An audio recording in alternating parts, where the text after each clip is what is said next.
Shkruan Sokol Pepushaj. Edi Rama ka fituar një mandat katërt, por për herë të parë nuk ka as shijen e fitores, as luksin e qeverisjes me komoditet, sepse përveç gomarve të tij politik tani duhet të ushqejë edhe delet e Jurikim që i la në mes të stanit pas një bari. E për ta bërë më dramatike, në këtë skenë groteske të quajtur politik shqiptare, Krisla Sivita, eksperimentuesi i vaksinave antiberishiste, ka hyrë në histori si veterineri i parë që provon serume amerikano-shqiptare mbi një kope pa bosht dhe një lider që nuk e do më askush, por që nuk largohet dot vet. Disa do të thonë se vaksina doli jashtëfati, të tjerë se ajo ishte projektuar për një tufë tjetër, por një gjë është e sigurt, delet nuk u bën ujqër.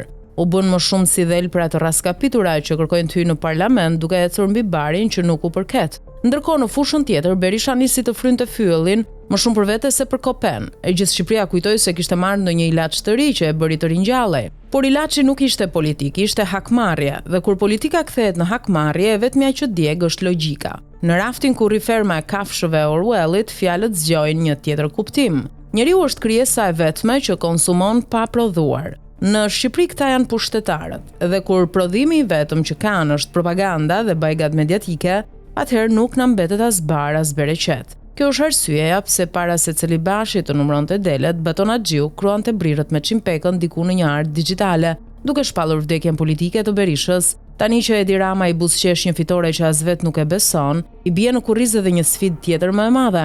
Duhet të mbajë të gjallë një tufë pa bosht, pa bar, pa lider dhe pa shpresë. Pas kësaj pranvere, ku deleve të Jurikim u vdiq bariu, Babloku ka filluar të ndjej barrën që i rëndon në kokë. Se delet kërkojnë përkujdesje, pulat e parlamentit janë gati të bëjnë vezë në qilar burgjesh, ekonomia rrekulliset dhe patronazhistët mund të çmenden e kafshojnë njëri tjetrin. Ndërkohë për analiza politike kanë mbetur vetëm ca gomer dhe derra që i dëgjon në çdo ekran të kthyer në stall. Dhe ndërsa Babloku përpiqet të sillet si bari i përmbajtur europian, në realiteti i shfaqet si meme me balt dhe me barr që s'mbahet më.